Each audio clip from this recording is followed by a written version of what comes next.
The year was 2047, and Dr. Daniel Hart had been staring at computer screens for so long that his eyes hurt. He was the chief geologist on the Europa Deep Survey mission, and for 18 months, his job had been simple. He watched the ice-penetrating radar do its work. He recorded the data. He wrote reports that nobody on Earth would read for months because of the communication delay. It was boring work, but Daniel did not mind. He had always loved Europa, the ice moon of Jupiter, ever since he was a little boy reading science books in his bedroom. The orbital station, Horizon, floated above Europa like a small metal city. 23 scientists and crew members lived there, doing research and sending information back to NASA. Daniel was one of the senior members of the team. At 42 years old, he had spent most of his adult life studying moons and planets. He had never expected to find anything truly strange on Europa. The moon was interesting because it had a liquid ocean under its ice, and that ocean might have simple life forms. But nobody expected anything more than bacteria or maybe some weird fish. That was why the image on his screen made no sense at all. Daniel blinked and rubbed his eyes. He looked again. The radar was showing 4 large objects buried deep under the ice. They were not natural rock formations. They were too perfect, too geometric. Each one had the same shape, like a pyramid with 4 triangular sides meeting at a point on top. They were arranged in a diamond pattern, with equal distances between them. His hands began to shake. This could not be real. Radar equipment sometimes made mistakes. Ice could create strange echoes that looked like solid objects. There had to be a normal explanation, but the more Daniel looked at the data, the more certain he became. These objects were real. They were solid, and they were definitely not natural. He pushed back from his desk and walked quickly down the narrow corridor of the station. His feet made soft sounds on the metal floor. He passed the small kitchen where 2 crew members were eating their breakfast. He passed the exercise room where someone was running on a treadmill. Finally, he reached the door he was looking for and knocked 3 times. "Katie, you need to see this," he said. His voice sounded strange, even to himself. Dr. Katie Morgan opened the door. She was holding a cup of coffee and looking tired. Katie was the mission's archaeologist, which meant her job was to study any evidence of alien life or ancient civilizations. It was a position that most people thought was unnecessary. Everyone assumed that if there was life on Europa, it would be simple organisms, not builders of structures. Katie spent most of her time reading old files and helping other scientists with their work. "What is it?" she asked. "Another weird ice formation?" "Just come look," Daniel said. "Please." Something in his voice made Katie put down her coffee. She followed him back to his workstation without asking more questions. When she saw the screen, she stopped walking. Her mouth opened, but no words came out. She stood there for a long time, just staring. "Those are pyramids," she finally said. "Daniel, those are pyramids. I know. That is impossible." "I know that too." Katie sat down in the chair next to his. Her hands were trembling just like his had been. She pulled up additional data from the radar system. She ran analysis programs. She checked the equipment diagnostics to make sure nothing was broken. Everything was working perfectly. The pyramids were real.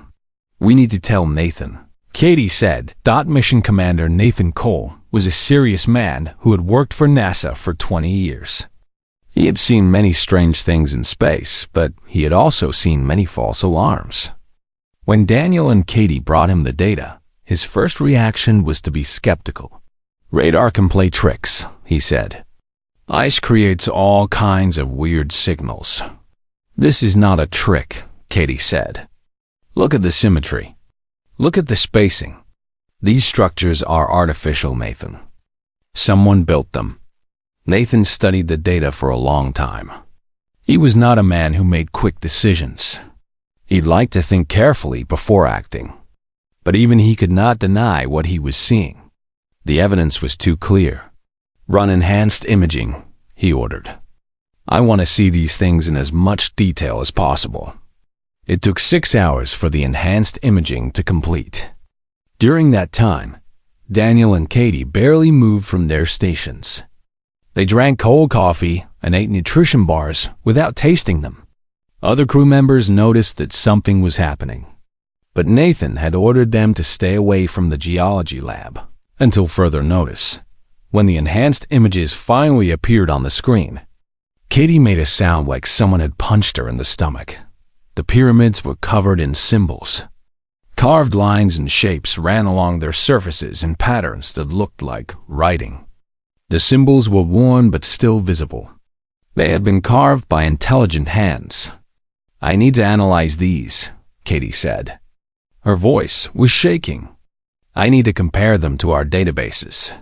For the next 72 hours, Katie did not sleep.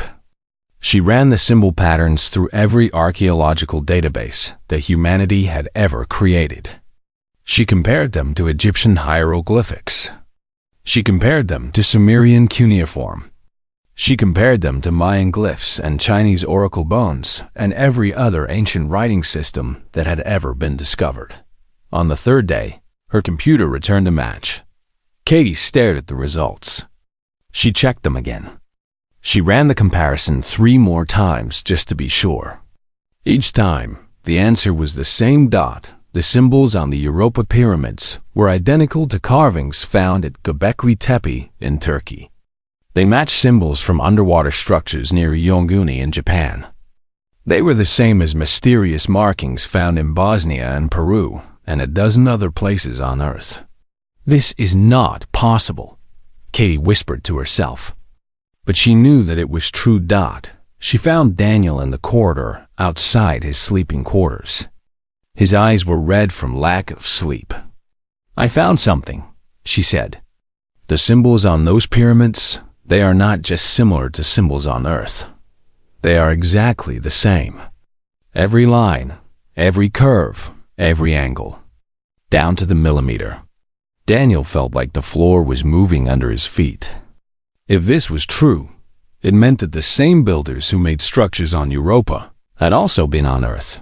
It meant that ancient humans had been in contact with beings from another world. It meant that everything they thought they knew about history was wrong. "We have to tell NASA," he said. "We have to tell everyone." "Nathan has ordered a communications blackout," Katie replied. "No messages in or out until he decides what to do. He says this is too big for leaks."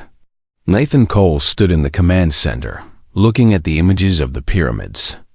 His face showed no emotion, but his mind was racing. In all his years with NASA, he had never faced a decision like this. Whatever he did next would change the course of human history. He composed an encrypted message and sent it directly to NASA headquarters on Earth. It would take over an hour to arrive. The response, when it came, was just 4 words. "Deep dive team incoming." The world was about to change forever. 6 weeks passed before the deep dive team arrived at the Horizon Station. During that time, Daniel and Katie worked in secret. They mapped the pyramid structures in greater detail. They found more symbols, more patterns, more evidence that these objects were built by intelligent beings. Every new discovery made them more certain that humanity was not alone in the universe. The team that arrived was small but carefully chosen. NASA had selected 6 specialists who were experts in their fields and who knew how to keep secrets. They came on a fast transport ship that had pushed its engines to the limit to reach Europa as quickly as possible. Ryan Edwards was the pilot. He was 35 years old, with calm eyes and steady hands. He had flown submarines in the deep oceans of Earth before joining the space program. His job was to guide the submersible Pathfinder through the dark waters. Beneath Europa's ice, Dr. Linda Hayes was the sensor specialist. She had designed half of the equipment that the mission would use. She was a quiet woman who spoke only when she had something important to say. Eric Palmer was a structural engineer who had spent his career studying ancient buildings on Earth. He had analyzed the pyramids of Egypt and the temples of Cambodia. Now, he would examine structures that no human had ever seen before. Dr. Megan Torres was a linguist who specialized in dead languages. She could read Sumerian and Egyptian and Latin. She had studied the strange symbols that Katie had found, and she believed she could translate them. Dr. Adam Green was a biologist. If there was any life in Europa's ocean, he would be the one to study it. But his real hope was to find evidence of the beings who had built the pyramids. Chris Bennett was the security officer. He was a former soldier who now worked for NASA protecting important missions.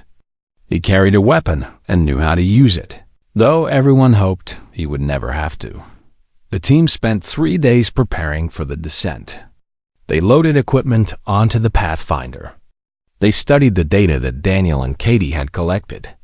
They practiced emergency procedures until they could do them with their eyes closed. On the morning of the 4th day, they began their journey into the unknown.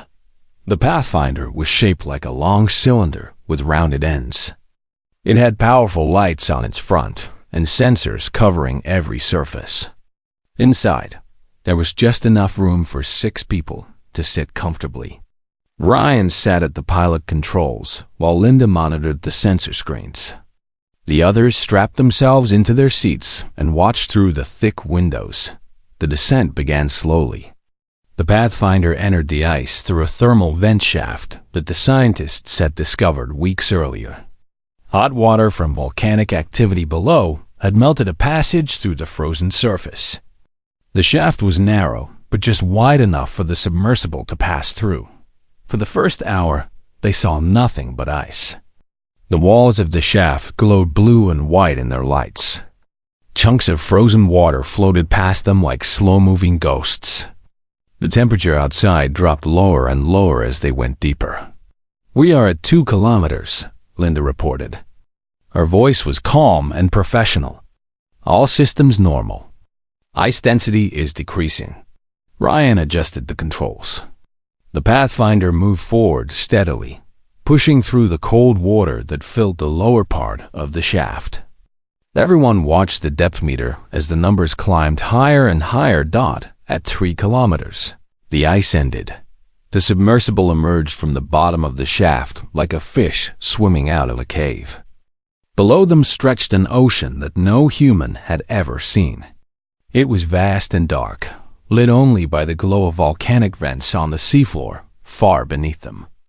"Welcome to Europa," Ryan said softly. For a few minutes, nobody spoke. They were all too amazed by what they were seeing.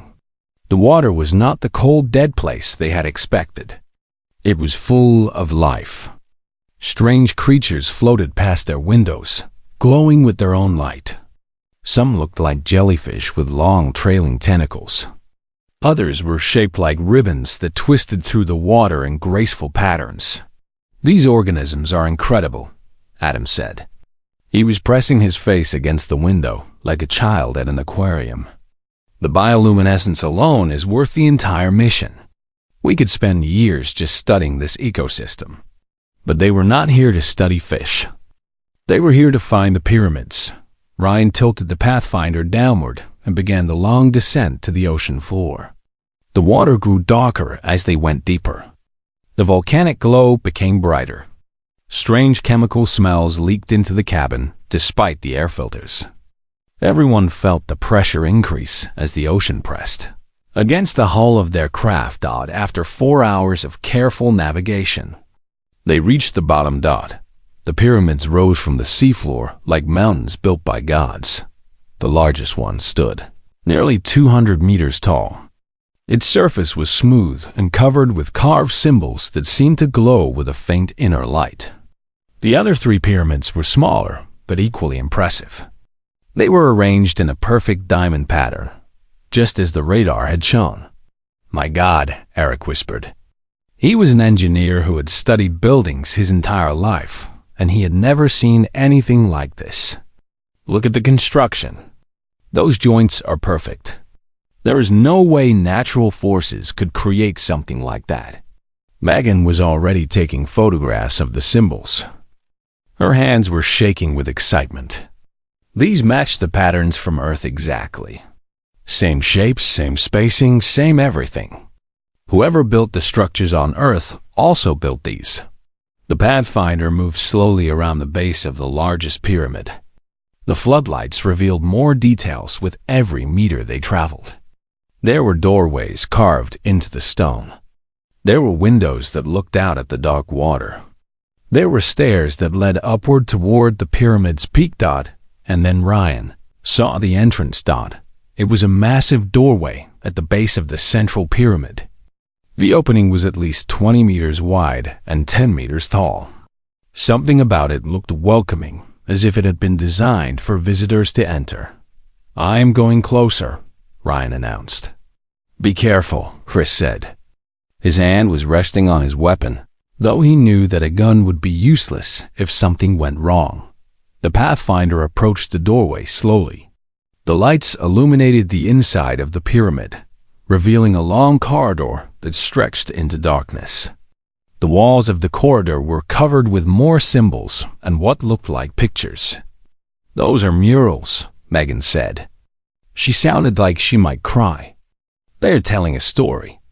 I can see figures, beings doing things. This is history carved in stone." Linda was watching her sensors carefully. "I am picking up strange energy readings from inside the structure. Low-level electromagnetic activity. It might be natural, but it does not look like any natural phenomenon I have ever seen." "There is an atmosphere in there," Eric said suddenly. He pointed at his screen. "Beyond a certain point, the water stops.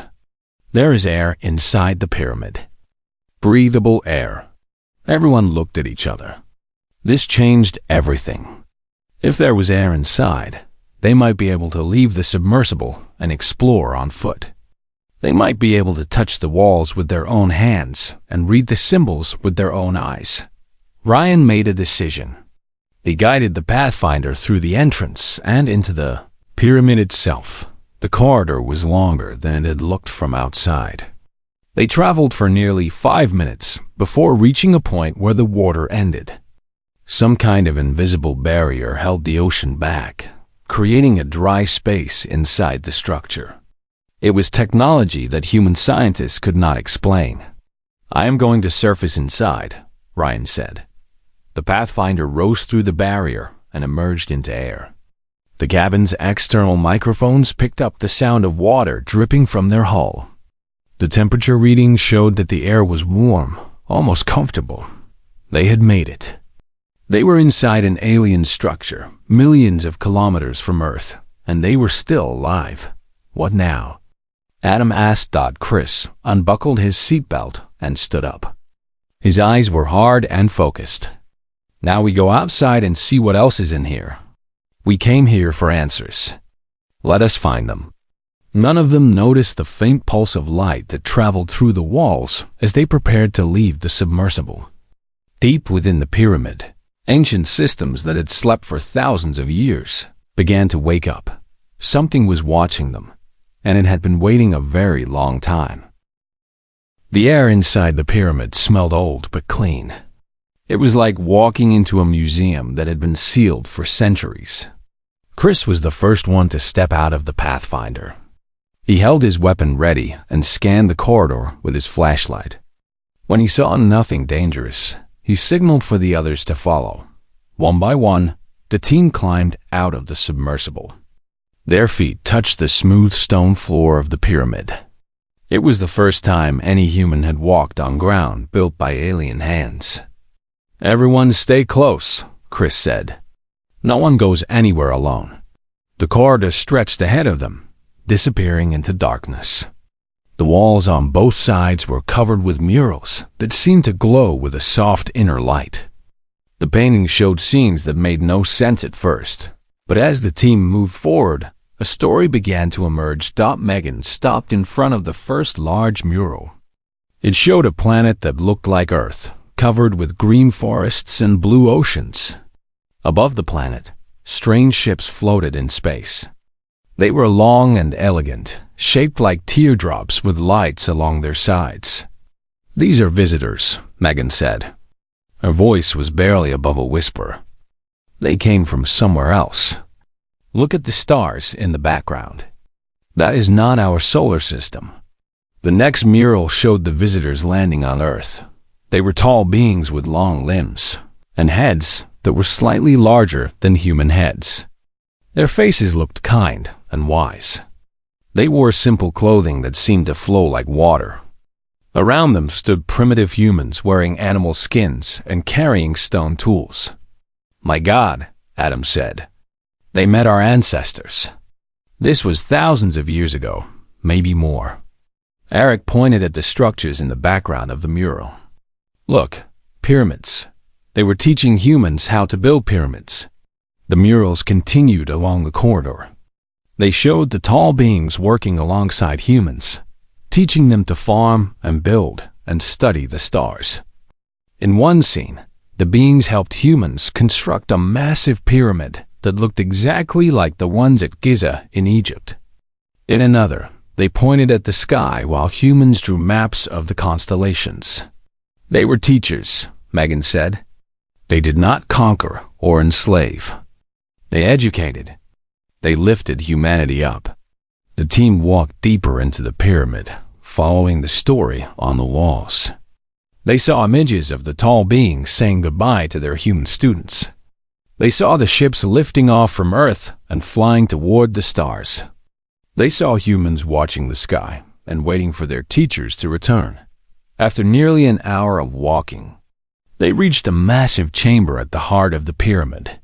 The room was circular and at least 50 meters across. The ceiling curved high above them, covered with a map of stars that glowed like tiny lights. In the center of the chamber stood a raised platform surrounded by what looked like control panels. The panels were covered with buttons and switches that seemed designed for human hands. "This is a control room," Linda said. She walked toward the nearest panel and studied it carefully. "These interfaces, they are meant for us. For humans. Look at the spacing, the size of the buttons. They knew we would come." Chris felt the hair rise on the back of his neck. "That is impossible. How could they know what humans would look like thousands of years in the future?" "Maybe they did not just teach us," Eric said slowly. "Maybe they designed us." Adam had found something on the far side of the chamber. He was standing in front of a row of crystalline containers that lined the wall. Inside each container floated what looked like organic material suspended in clear liquid. "You all need to see this," he called out. The team gathered around the containers. Adam was using his scanner to analyze the contents. His face had gone pale, and his hands were shaking. "These are genetic samples," he said. "DNA preserved in some kind of stasis field. The technology is incredible. These samples could be thousands of years old, but they are perfectly intact. Whose DNA is it?" Megan asked. Adam looked at her with eyes that seemed afraid. "Human. These are human genetic samples. The base pairs match our own genome almost perfectly. There are some small differences, probably from evolution and genetic drift, but the core sequence is the same." The implications hit everyone at once. If the builders of this pyramid had human DNA, it could only mean one thing. They were not aliens who had visited Earth. They were the ancestors of humanity itself. Humans and these tall beings shared a common origin. "We did not evolve from apes," Eric said. His voice was hollow. "We were created, engineered, placed on Earth like seeds in a garden." Linda was still examining the control panels. She had found a section that seemed designed to display information.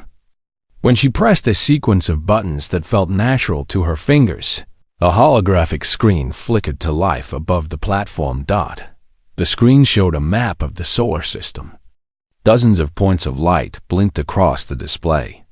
Mars had 3 points. Titan had 2. Enceladus had 1. and Earth had at least 20 scattered across the surface. These are pyramid locations, Linda said. They built structures throughout the entire solar system. This was a network, a system of connected sites. Megan had moved closer to the holographic display. There was text beneath the map, written in the same symbols that covered the walls. She began to translate out loud, speaking slowly as she worked through each symbol. When the children reach for the stars, she read, they will prove they are ready. The door will open. The family will reunite. She paused, her face becoming troubled. Prepare for judgment, she continued. Not all voices in the darkness are friendly. Not all who watch wish you well. When you read these words, the signal will be sent. Those who fear you will know you have awakened. They will come. A cold feeling spread through the chamber. Chris gripped his weapon tighter. What does that mean? Who will come? Before anyone could answer, the pyramid began to change. The walls started to hum with energy. The lights in the ceiling grew brighter. The holographic display expanded, filling the chamber with images and sounds that overwhelmed the senses. On the horizon station far above, Nathan Cole watched his sensor screens go crazy. Energy signatures were appearing all across Europa, not just from the diamond formation of pyramids, but from dozens of locations that had never shown activity before. Something was waking up. Something massive. Nathan to Pathfinder, he spoke into his communicator. Get out of there now. Something is happening. Ryan received the message, but when he tried to start the submersible's engines, nothing happened. The control systems were locked. Something had taken over their navigation. We cannot leave, he reported. Something is holding us here. In the chamber, the team watched as the walls seemed to become transparent. Through them, they could see the ocean outside. They could see the other pyramids in the distance. And they could see that all four structures were now glowing with the TDI with the blay. Same brilliant light. Then the beings appeared. They were not solid. They were projections made of light, holographic recordings of the civilization that had built this place. But they seemed almost real. Their eyes looked at each human with an intelligence that spanned thousands of years. The leader of the projection stepped forward. It was taller than the others, with symbols carved into its skin that seemed to pulse with meaning. When it spoke, its mouth did not move. The words appeared directly in the minds of everyone present. You have come, the voice said. It was neither male nor female, neither warm nor cold. It simply was. We have waited so long for this moment. The children have grown. The children have reached for the stars. And now everything changes. Megan felt tears running down her face. She did not know if she was crying from fear or something else entirely. She only knew that the universe would never look the same again. The ancient being raised its hand, and the chamber filled with even more light. Let us show you who you really are, it said.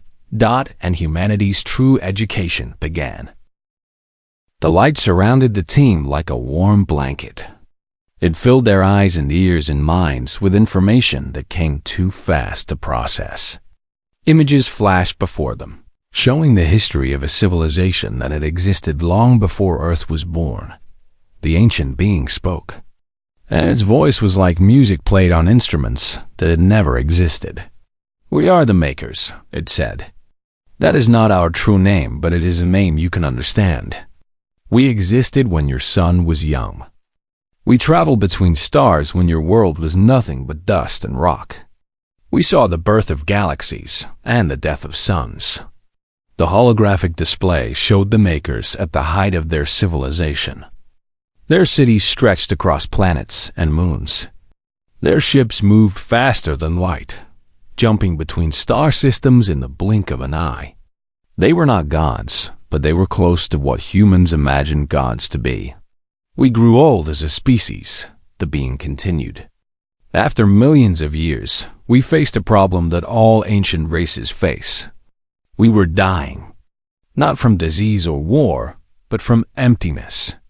We had seen everything. We had done everything. There was nothing left to discover. The images changed. They showed makers sitting in empty rooms, staring at walls. They showed cities falling silent as the population stopped having children. They showed a race that had conquered the universe, but had lost its will to live. We decided to create something new, the being said. Not servants or slaves, but children. New species that would carry our knowledge into the future. We seeded hundreds of worlds with genetic material designed to evolve toward intelligence. We gave these seeds potential, but we did not control their growth. We wanted to see what they would become on their own. Adam stepped forward. His scientific mind was struggling to accept what he was hearing, but his heart knew it was true. You created humanity? We planted the seeds, the being replied. You grew yourselves. That was always the point. We could have engineered you to be perfect copies of ourselves. Instead, we gave you the building blocks and let evolution do its work. The results were more beautiful than anything we could have designed. The display showed Earth through the ages. It showed the first primitive humans struggling to survive in a dangerous world. It showed them learning to use fire and tools. It showed them spreading across continents and building the first civilizations. Of all the worlds we seeded, your Earth produced the most remarkable results, the being said. Other species reached intelligence, but they stagnated. They achieved a certain level of development and stopped growing. Many destroyed themselves in wars or environmental collapse. Megan thought of all the problems humanity faced. Climate change, nuclear weapons, poverty, disease. We have not been perfect either. No, the being agreed. But you kept going. When other species would have given up, you found new solutions. When disaster struck, you rebuilt. When you made mistakes, you learned from them. You fell down 1,000 times, but you always stood back up. That is what makes you special. The display showed human achievements throughout history. The pyramids of Egypt, the libraries of Alexandria, the cathedrals of Europe, the factories of the Industrial Revolution, the rockets that carried humans to the moon. In just 12,000 years, you went from stone tools to space travel, the being said. No other seeded species has progressed so quickly. You are the proof that our method works, that intelligence can be cultivated rather than controlled. Eric had a question that had been burning in his mind. If you created us, why did you leave? Why not stay and guide us? Because a child who is always guided never learns to walk alone, the being replied. We gave your ancestors basic knowledge to help them survive. We showed them how to farm and build and navigate by the stars. Then we left, knowing that if you were truly worthy, you would find your own way to the stars. The pyramid hummed with energy as the being's form grew brighter. We left these monitoring stations throughout your solar system. The pyramids were tests. When humanity found them and decoded their symbols, we would know you were ready for the next step. You have passed the test. Linda stepped forward. Her practical engineer's mind needed to understand the technology around her. What is the next step? What happens now? The being's expression, if a projection of light could have an expression, became serious. Now you must prepare for what is coming. The display changed again. This time, it showed something different. Dark shapes moving between stars. Ships that looked like they were made of shadow and hate. Eyes that burned with cold fire. Not all voices in the galaxy are friendly, the being said. When we created new species, not everyone agreed with our methods. Some believed that intelligence should not be allowed to develop freely. They argued that new races would become threats if they were not controlled from the beginning. Chris felt his hand tighten on his weapon. Who are they? We called them the Silence, the being replied. They believe in order through control. They believe that all intelligent life should serve the oldest and most powerful races. When the makers refused to control our created children, the silence began destroying them instead. The display showed terrible images. Worlds on fire. Cities crumbling to dust. Species that had just begun to reach for the stars being wiped out before they could take their first steps into space. The silence has been hunting out children for thousands of years, the being said. They monitor the seeded worlds, waiting for signs of advancement. When a species develops enough technology to attract their attention, the silence comes to destroy them. Ryan felt his blood run cold. Are you saying they know about us? When you entered this pyramid and activated its systems, a signal was sent, the being admitted. The signal tells us that you have arrived and are ready to join the galactic community. But the silence monitors these signals too. They will have detected it.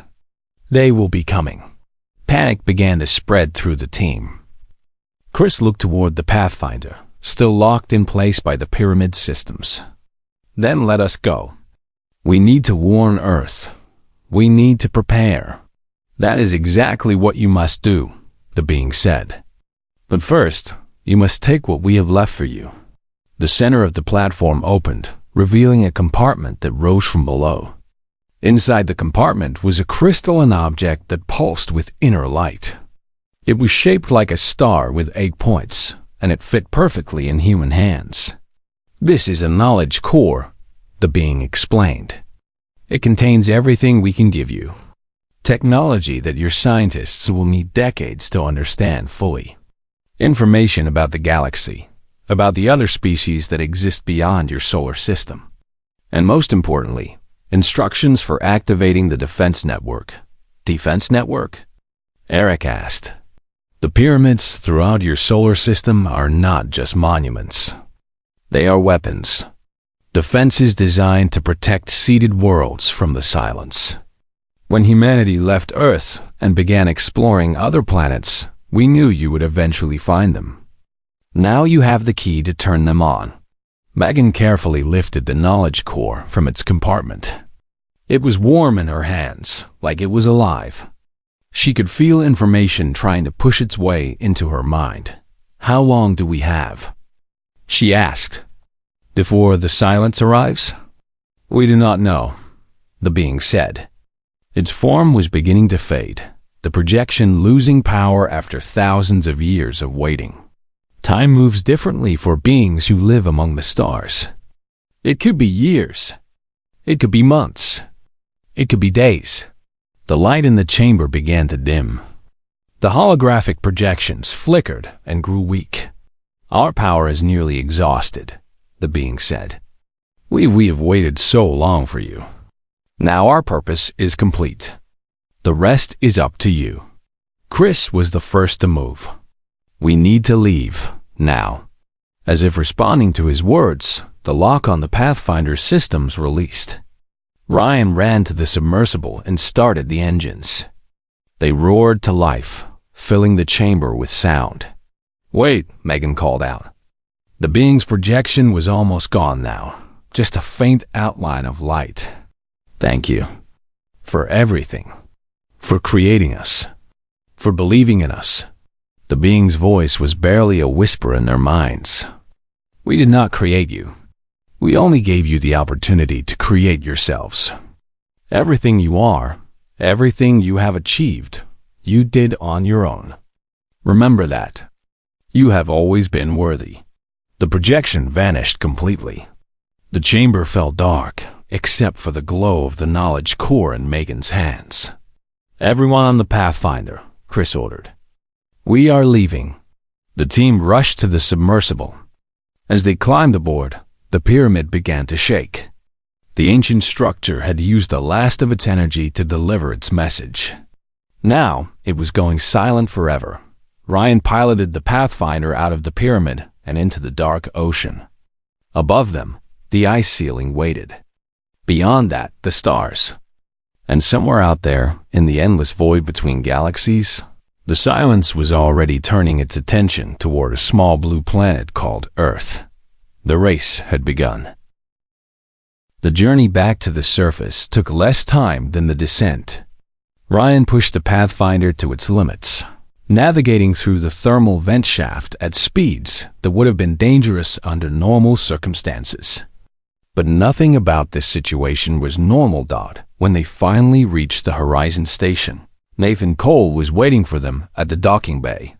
His face was pale and his hands were shaking. He had watched the energy readings from Europa's surface. He had seen the pyramids light up across the entire moon. He knew that something impossible had happened. "Tell me everything," he demanded as the team climbed out of the submersible. They told him. They showed him the recordings from their cameras. They showed him the knowledge core that pulsed with alien light. They told him about the makers and the silence and the countdown that had already begun. When they finished, Nathan sat in silence for a long time. He was a man who had spent his life making difficult decisions, but nothing had prepared him for this. The fate of the entire human race now rested on what he did next. "We send everything to Earth," he finally said. "Encrypted channels. Priority 1. Every government needs to see this. Every scientist, every military leader, every person with the power to help. We hold nothing back." The message traveled across the solar system at the speed of light. It took over an hour to reach Earth. Within minutes of its arrival, the world began to change. 3 weeks later, Dr. Daniel Hart stood before the United Nations General Assembly. The massive hall was packed with representatives from every nation on Earth. Cameras broadcast his image to billions of people watching on screens around the world. Behind him stood the surviving members of the Europa team: Katie Morgan, Ryan Edwards, Linda Hayes, Eric Palmer, Megan Torres, Adam Green, Chris Bennett. They were the first humans to set foot in an alien structure, and now they were the messengers who would reshape human history. "What I am about to tell you will be difficult to accept," Daniel began. His voice was steady, but his heart was pounding. "I have spent my entire life believing in science and evidence and the careful process of discovery. Everything I am about to say is supported by that evidence. It is true, whether we want to believe it or not." He told them about the pyramids beneath Europa's ice. He showed them the murals depicting ancient visitors teaching primitive humans. He explained the genetic connection between humanity and the beings who called themselves the Makers. "We are not alone in the universe," Daniel said. "We never have been. Thousands of years ago, beings from beyond our solar system visited Earth. They helped our ancestors build the foundations of civilization. Then they left, trusting that we would find our own path to the stars." The hall was silent. Diplomats who spent their lives arguing over borders and trade agreements sat frozen in their seats. Leaders who had seen wars and disasters and every kind of crisis stared at the evidence with wide eyes. "But there is more," Daniel continued. "The Makers left us a warning. There are others in the galaxy who do not wish us well. They are called the Silence, and they destroy young species before they can become threats. They have detected our signal. They know we exist. They are coming." For a moment, panic seemed ready to explode through the assembly. Representatives began shouting in dozens of languages. Security officers moved toward the exits.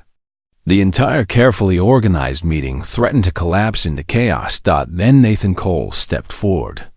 He raised his hand, and somehow, that simple gesture was enough to quiet the room. "We also have a gift," he said.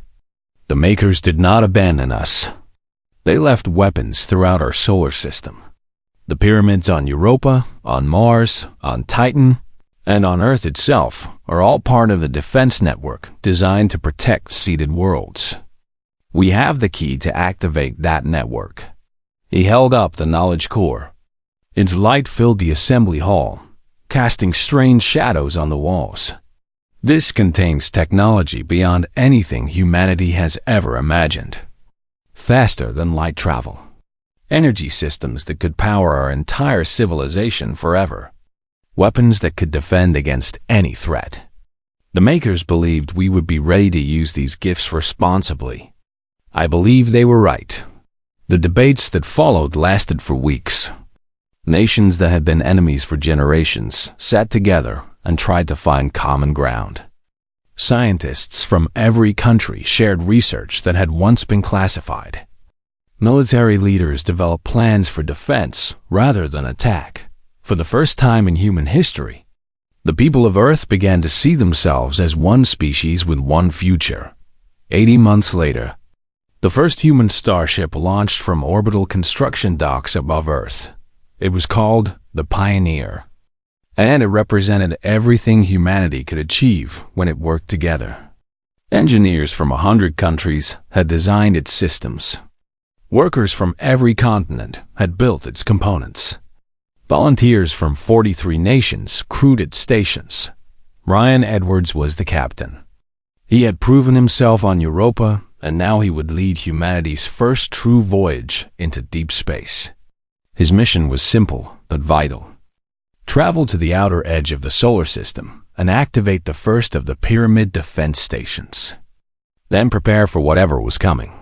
The night before launch, Daniel Hart and Katie Morgan stood on an observation deck overlooking the Pioneer. The ship floated in space, its hull gleaming in the light of distant stars. "Do you think we are ready?" Daniel asked. Katie thought about everything they had learned. The makers had been right about one thing. Humanity was not a species that waited to be saved. They solved problems. They overcame obstacles. They kept going even when everything seemed impossible. "No," she said honestly. "We are not ready. We are just a young species that barely left our own planet. We do not understand the technology we are using. We do not know what the silence looks like or how they fight. We have no experience with galactic warfare." Daniel nodded. He had been thinking the same thing. "But that is what makes us dangerous," Katie continued. "We have never been ready for anything. The ice ages came, and we were not ready. Plagues swept across the world, and we were not ready. Wars and famines and disasters of every kind threatened to destroy us, and we were never ready. But we survived. We adapted. We figured things out as we went." She turned to face him. Her eyes were bright with something that might have been fear or hope or both. "The silence has probably destroyed hundreds of young species. They had a pattern. They know how to fight enemies who play by the rules. But humans do not play by the rules. We cheat. We improvise. We do things that do not make logical sense. Maybe that is exactly what the galaxy needs right now." On the morning of launch, billions of people watched as the Pioneer's engines ignited. The ship began to move, slowly at first, then faster and faster. Within minutes, it was just a point of light among the stars dot in the control center of the Horizon Station. Nathan Cole watched the Pioneer disappear into the darkness. Megan Torres stood beside him, still carrying her translation notes. She had spent the past year decoding the full message in the knowledge core. She understood now what the makers had really meant when they spoke of judgment. "Do you think we will win?" Nathan asked. Megan considered the question carefully. She thought about everything she had learned. The silence was ancient and powerful. They had destroyed civilizations that were far more advanced than humanity. By any logical measure, Earth did not stand a chance.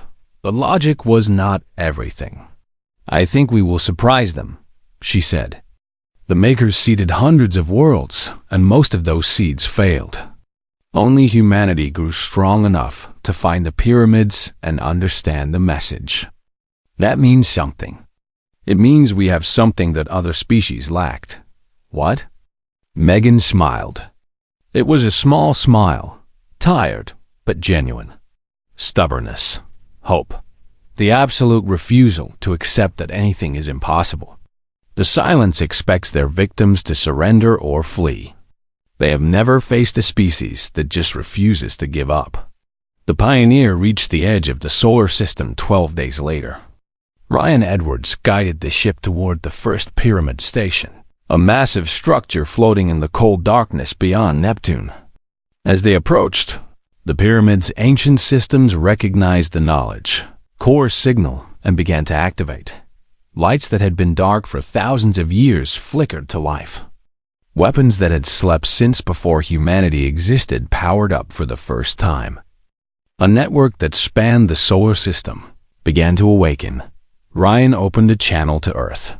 His voice carried across the empty space between worlds. Pioneer to Earth Control. The first station is online. Weapons are active. Defense grid is initializing. We are ready. Far away, on a small blue planet, billions of people heard those words.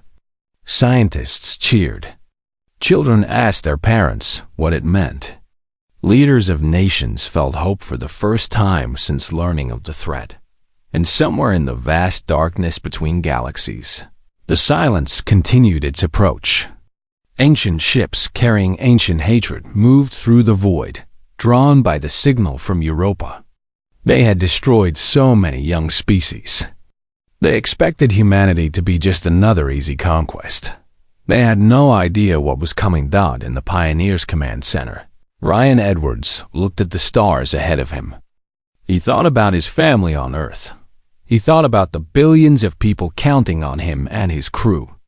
He thought about the